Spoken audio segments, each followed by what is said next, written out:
vem alunia. O Clube do Ouvinte RU Nossa Senhora de Guadalupe traz até você a Pastoral Social da Igreja. Nos defende dos perigos, dos inimigos da vida.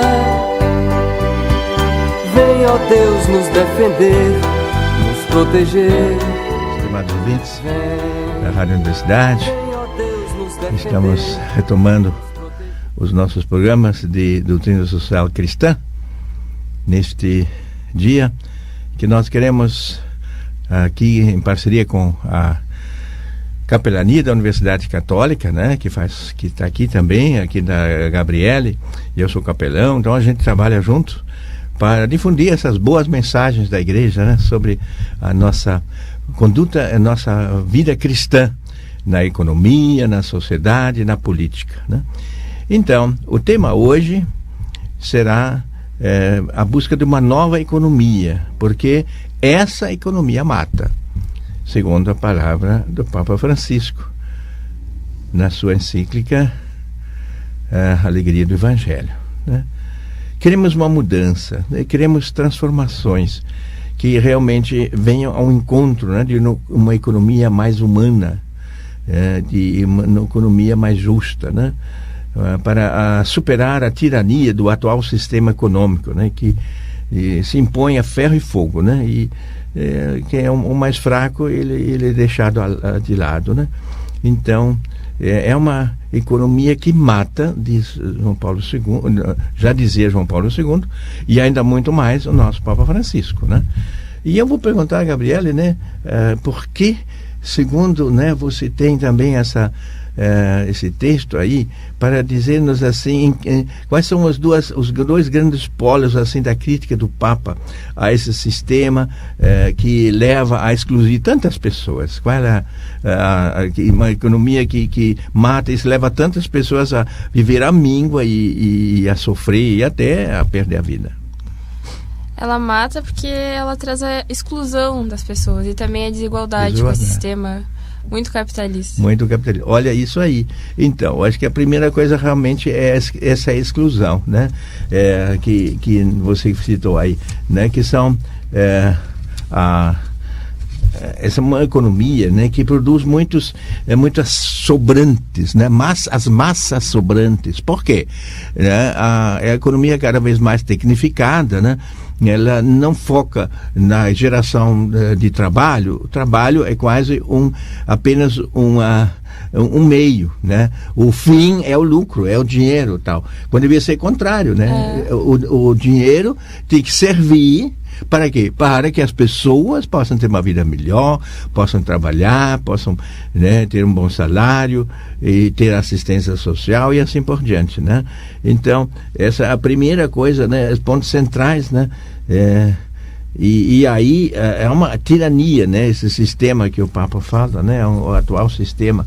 Isso estamos nos referindo, sobretudo, a esse documento do Papa, Evangelii Gaudium, Alegria do Evangelho, que são 142 páginas, não?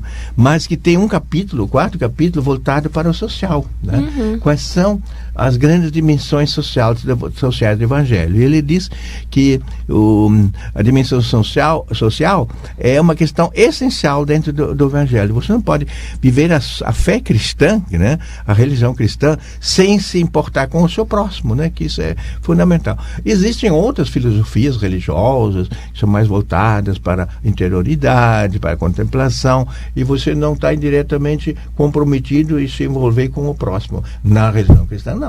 Aí é fundamental, né? Amar a Deus e amar o próximo, né? Então aí o Papa Francisco, né, essa encíclica, nós estamos retomando, porque nós já falamos aqui sobre ela, mas aqui são novos enfoques, né? O Papa Francisco recolhe e interpreta os trabalhos do Concílio Vaticano II, né, que foi aquele grande encontro, aquela grande reunião dos bispos de 1962 a 65, né, eram bispos do mundo inteiro, né, e com leigos também, e com assessores. Então eles fizeram, né, uma revisão de toda a tradição da igreja, no sentido de adaptá-lo aos tempos modernos. Se mudar a doutrina, mudar a pastoral, mudar a forma de entender também essa doutrina, né? E aí foi este texto que o Papa agora também conseguiu, que publicou já em 2013, né? Foi dedicado a essa nova evangelização, para a transmissão da fé, né?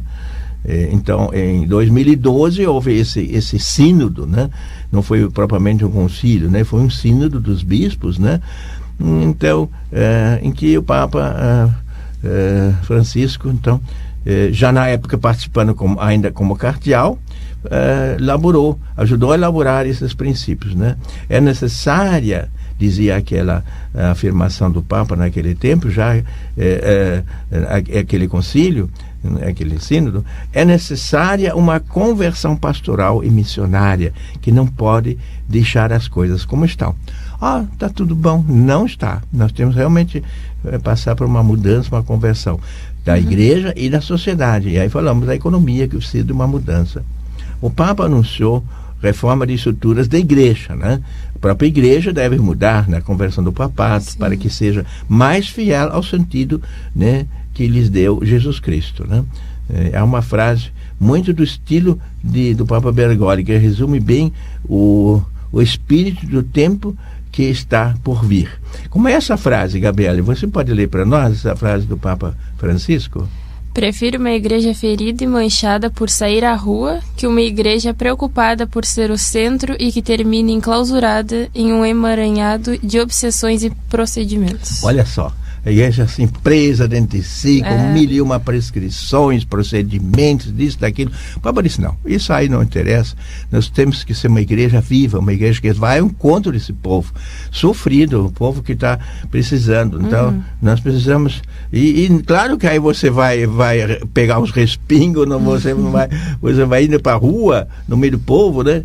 Vai sofrer com tantas situações e tal. Às vezes pode ficar meio envolvido, né, em situações, mas isso não pode nos deixar de desafiar, de ir ao encontro, né? O Papa quer uma igreja ferida e até, né, que fica enlameada, né? Porque saiu lá fora, na rua, para socorrer aquele povo, né? Estar junto da sua gente. Então o Papa deixa bem claro que a igreja atual não é aquela que ele gostaria de ter, né? Ele queria uma igreja mais engajada, né? E nós cristãos, porque a igreja não é lá o Papa e os bispos, não, somos todos nós. O que nós estamos fazendo, né, para ir ao encontro do nosso irmão, né, das pessoas da rua que estão aí, tantas aqui em Pelotas, debaixo das marquises, né? Sim. Como é que o que está se fazendo, né? O mínimo que podemos fazer é telefonar para a prefeitura, né? E dizer assim, olha, tem aqui um pessoal que está dormindo aqui na Católica, né? De fato eles vieram depois aí, né? Então a gente tem que avisar, tem que comunicar e não deixar as pessoas assim. O Papa deixa claro que a atual... E nesse ponto é importante, sim, diga, a gente pensar nisso não só como um plano geral, assim, de o que está sendo feito a respeito, mas de cada um de nós, o que nós estamos fazendo no nosso dia a dia a respeito dessas pessoas, dessas situações sociais. Exatamente, né? Quer ser muito concreto, né? Depois, a igreja precisa cuidar de não ficar presa, né, em problemas internos, né? Até com invejas e ciúmes que existem às vezes entre diferentes comunidades, né? Quantas guerras, diz o Papa nesse documento, a quem vamos evangelizar com esses comportamentos? Não pode. Nós temos que nos entender primeiro em casa, ser colaboradores e fraternos uns com os outros, para poder então sair ao encontro dos nossos irmãos, né? O Papa chega a denunciar uma tremenda corrupção com aparência de bem, né? Às vezes há uma aparência de bem, mas por trás disso há toda uma busca de si mesmo, e é uma corrupção mesmo, né? Deus nos livre de uma igreja mundana, né? Uma igreja mundana, sob a roupagem espiritual pastoral. Uma palavra muito forte que o Papa usa, né? Igreja mundana. Não é que nós caímos num mundanismo também, porque a gente, digamos, fosse só de procurar aparência, né? Faz aquelas festas todas, aquela coisa, e você não está realmente se comprometendo com essa mensagem cristã, porque é muito exigente, né? Então, aí Santo Agostinho, né, e São Tomás de Aquino, eles realmente pediam que a igreja não voltasse muito para dentro, né? As leis próprias da igreja deviam ser pouquíssimas, né? Para que houvesse mais espaço para a lei de Deus e amor ao próximo, né?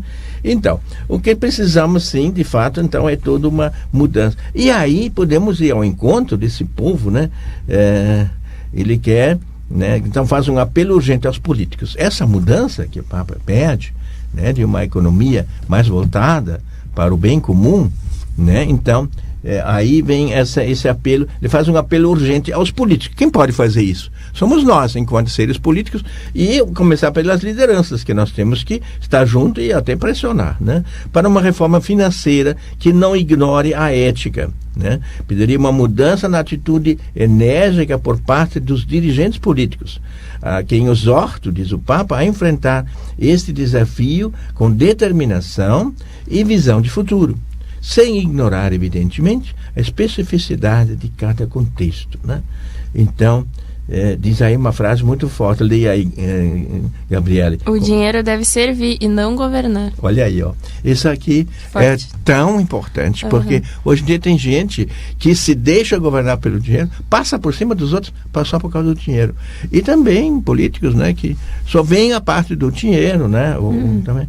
E sobretudo isso vale das empresas, empresários que buscam lucro a qualquer preço, né? Então o Papa ama todos, ricos e pobres. O Papa não é que não deixa, ele vê a função também daqueles que têm bastante riqueza ou daqueles empresários, mas tem a obrigação, esses ricos têm a obrigação, em nome de Cristo, nós temos a obrigação de recordar aos ricos que devem ajudar os pobres, diz o Papa, respeitá-los e promovê-los, né? Ajudar os pobres no sentido de criar emprego, criar trabalho, olhar as pessoas em primeiro lugar, e não o lucro. O lucro é uma coisa necessária. A empresa não pode se manter, senão ela quebra e todos os que estão trabalhando vão perder emprego. Não pode. Ela deve ser rentável, mas sempre olhando o bem comum. Sim. E o bem também dos trabalhadores. O lucro, né? Não deve ser a única coisa que importa. Exatamente, né? Vos exorto a... Qual é a palavra aí? O Papa exorta a solidariedade desinteressada e uma volta à economia, às finanças, com uma ética a favor do ser humano. Uma ética a favor do ser humano, né? Não, então, aí tem uma outra frase, né? Não a economia da exclusão. Aí você... Gabriel, o que diz aí essa... Bem como texto? O mandamento de não matar... põe um limite claro que para assegurar o valor da vida humana, hoje temos que dizer não a uma economia da exclusão e da desigualdade. Porque essa economia mata, é isso mesmo. Essa economia da desigualdade, ela mata. Não pode ser que não seja notícia que um idoso sem teto morreu de frio. Ai, ninguém fala. Agora, se a bolsa, né, variou de 1,2, isso é notícia mundial, diz o Papa, né? Quer dizer, é uma desproporção. O dinheiro é que conta, as pessoas morrem às vezes dezenas, milhares de pessoas aí, os refugiados, todas as situações dramáticas que nós estamos vivendo, né? Então, né, e como consequências dessa situação de uma economia não voltada para o bem comum, né, as grandes massas da população se veem excluídas e marginalizadas, né? Basta lembrar os 13 milhões de desempregados no Brasil, né?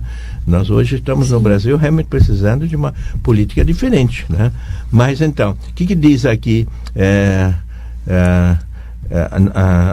a pobreza, a necessidade de resolver as causas estruturais da pobreza não pode esperar. Não podemos ficar só em paliativos. Programas sociais está muito bonito. E é importante para aquelas pessoas que no momento não conseguem, ou as pessoas doentes, ou idosos e tal. Mas não para gente. Tinha gente com 25 anos recebendo Bolsa Família. O que é isso? Eles têm que se capacitar, têm que trabalhar, procurar se virar e não se jogar as cordas, né? Isso tem acontecido. Eu andei no Brasil afora, né? Esse programa de superação da miséria e da fome, da CNBB, né? Nós tínhamos cooperativas, né? Lá no Vale de São Francisco, de criação de peixe em cativeiro. O que acontecia? Era difícil encontrar trabalhadores para aquilo. Eu recebo Bolsa Família, eu tenho isso. Para que eu vou trabalhar? É um pouco a filosofia do pessoal que, em vez de dizer, bom, mas agora eu esqueço a minha Bolsa Família, eu vou trabalhar. E porque na cooperativa eles têm que ter horário de manhã, de tarde e de noite. Por rodízio. Às vezes tem que levantar meia-noite para cuidar dos peixes até às 6 da manhã. Não, isso eu não faço e tal. Quer dizer, aí começa a entrar a preguiça, né? Dizer, Bolsa Família não pode desestimular a um trabalho de verdade, a um empenho, né, a você dar de si. Sim. Se a pessoa está doente, está idosa, tudo bem. Aí temos que atender essas situações extraordinárias. Deveria ser algo para situações emergenciais, assim, e que fosse uma resposta passageira para esses problemas. Isso. Olha, Gabriele, você tocou uma coisa muito importante. Eu fiz parte do conselho lá no começo, 4 anos, né? 2002, 2006, né? E foi a formatação desse programa, Bolsa Família, e uma das coisas que tínhamos proposto, que o Bolsa Família fosse temporário, né? 6 meses, renovável 2 vezes. 6. Depois disso acabou. Não, depois tá. Porque tem situações permanentes, tá bom. Mas, de antemão, tinha que estar assim, avisar o pessoal, olha, isso é por um tempo. Procure-se. E aí as condicionalidades. Esse programa tem condicionalidades. Na época brigamos muito por isso. Porque havia gente, não pode, porque é um direito a comer e acabou. Não tem que exigir nada. Aí dissemos, não. A pessoa que recebe essa bolsa passageiramente tem que se preparar para poder trabalhar. Se estruturar. Então 3 coisas. Né? Tem as condicionalidades desse programa. Quais são? Né? Primeiro, tomar as vacinas. Né? A pessoa tem que ter saúde. Segundo, tem que ter as crianças na escola. A família tem que pôr as crianças na escola. E depois, o terceiro, é das pessoas participar dos cursos e programas que se oferecem de formação. Aí já tinha gente que não ia, não sei, não gosta daquilo lá. Mas quando se oferece um programa de capacitação, devia ir lá. Para que depois quem pudesse trabalhar, fosse trabalhar e não ficasse dependente do Bolsa Família, né? Então, isso aí foi uma boa coisa. E, graças a Deus, há pessoas que, com isso, também saíram dessa situação de dependência, né? Mas criou-se também toda uma massa de gente que se joga um pouco as cordas, né? Já que eu tenho um Bolsa Família, isso dizia aquela pessoa que não queria entrar, aquelas pessoas não queriam entrar na cooperativa. Eu tenho Bolsa Família, eu recebo cesta básica, eu recebo mais uma ajuda da paróquia, para que eu vou trabalhar? Tinha o suficiente para viver. Então, isso, ela diz, não, deixa isso para outros que são mais carentes que eu posso trabalhar e vou trabalhar, né? Então, essa coisa, né? Nos falta no Brasil, isso dizia o Boaventura de Souza Santos, que esteve aí, né? Fez aquela entrevista aqui na nossa rádio. Ele dizia, nós temos uma Declaração Universal dos Direitos Humanos. Ótimo, temos que lutar por isso. Mas precisamos também uma Declaração Universal dos Deveres Humanos. Isso não se fez e não existe. Muita gente esquece que eu tenho, como cidadão, tenho direitos e tenho deveres. Esses deveres eu devo conscientizar e tem gente que diz politicamente incorreto, não vou falar disso, porque senão vou perder voto, não vou falar nada disso, né? Então, isso está errado. Eu digo, na Constituição nossa, faltou um parágrafo. Diz o professor Ruschel, professor constitucionalista, de direito constitucional, ele faltou um parágrafo. A cada direito corresponde a um dever. Isso teria sido muito bom. Sim. Porque aí eu posso dizer, olha, escuta, você tem esse direito, mas você tem também deveres. E você deve também conceder aos outros esse direito, que é para ti um dever, né? Então, e aí vem essa outra questão, as políticas, né? Os políticos e os investidores, né? Nós temos aí essa questão toda, né? De uma economia financeirizada, né? Nós vamos falar depois disso aí também num outro programa, né? Isto é, né, hoje há pessoas que ganham rios de dinheiro só no clique, né, no seu computador, jogando na bolsa, né? E esta economia paralela, né, ela hoje move milhões, né, bilhões de reais e gera lucros fantásticos e que às vezes são maiores do que o lucro do capital investido em trabalho, né? Isso é ruim, né? Acaba gerando aquela economia de fantasma, né? Que impõe também e que muitas vezes não tem ética nenhuma, né? Então, a ética permite criar um equilíbrio e uma ordem social mais humana. A ética são os princípios, né? Para você não ser vítima dessa tirania do capital, o dinheiro mandando, não. Neste sentido, animo aos experientes investidores, diz o Papa no seu documento, e aos governantes dos países a considerar a palavra de um sábio da antiguidade. Qual é essa palavra desse sábio da antiguidade? Não partilhar com os pobres os próprios bens é como roubá-los e matá-los. se você pode partilhar os bens, você pode criar emprego, você é gestor, você tem uma empresa. Se você não faz isso, você joga as cordas, aí é ruim, né? Você está roubando a possibilidade dele trabalhar e acaba matando muitas vezes essas pessoas. Então, vejam como é importante também um empreendedorismo ético, né? Que faça as coisas, faça render, né? E não cair no puro rentismo, né? Isso, um advogado que o empreendedorismo mais humano, né? É mais humano, né? E que toma iniciativas, né? Então, e depois também o documento fala das mulheres, a importância delas participarem na igreja e nas várias funções. Elas já estão muito presentes, mas tem mais lugar também onde se tomam as decisões, que elas possam estar. Mas também na política. As mulheres devem estar na política. Sim. E cada vez mais nós temos, infelizmente, né, uma presença feminina bastante reduzida, né, Gabriele? Sim. Né, de candidatos. Eles deveriam ter 30% de candidatos femininos, mas muitos lugares não alcançam isso. Não alcança. Né? Em parte também, digamos, não existe ainda esta tradição, essa cultura da mulher se engajar na política. Eles, eu fico fora porque isso é um mundo muito duro, muito cruel, muito machista e tal, porque existe isso. Mas por isso mesmo, né, precisaríamos de mulheres se engajando na política. E nós aqui, Pelotas, temos uma prefeita. Isso certamente foi uma conquista. Certamente é uma conquista. Por mais que venha lentamente, ele está numa crescente, assim. A gente vê cada vez mais mulheres entrando na política. E isso é uma coisa boa. Uma coisa boa, né? E aí também a questão do aborto, né? Nós estamos querendo defender a vida do nascer até a sua morte natural. A gente quer, né, que as mulheres não corram esse risco e essa tentação de quererem abortar, né? O Papa fala disso, né? Isto é um aborto, né? Mas queremos mostrar compreensão com essas mulheres, mas sobretudo dar apoio, né? E hoje existem casas, né?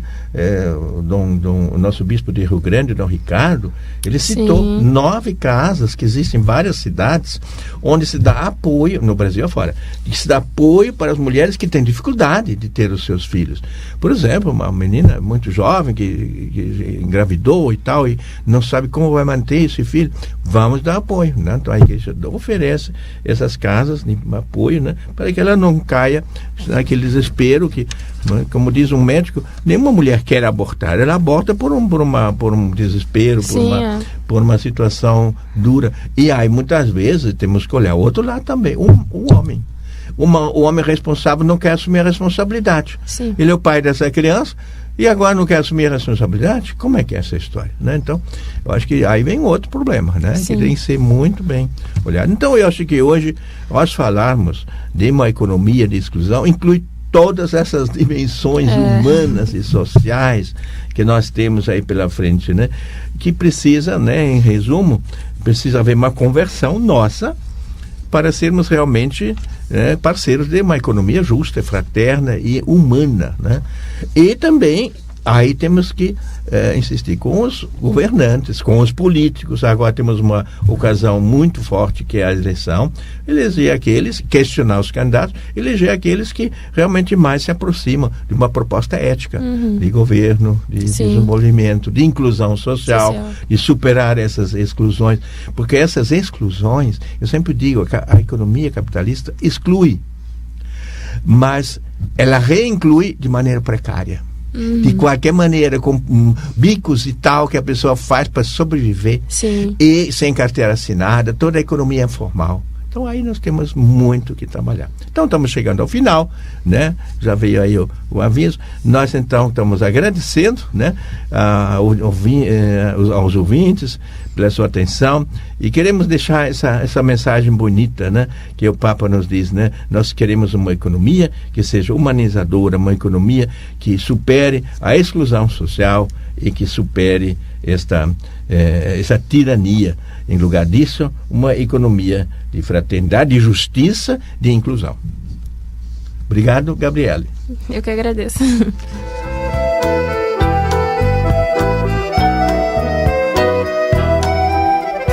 Luz na frente, paz na guia, Deus que alumia.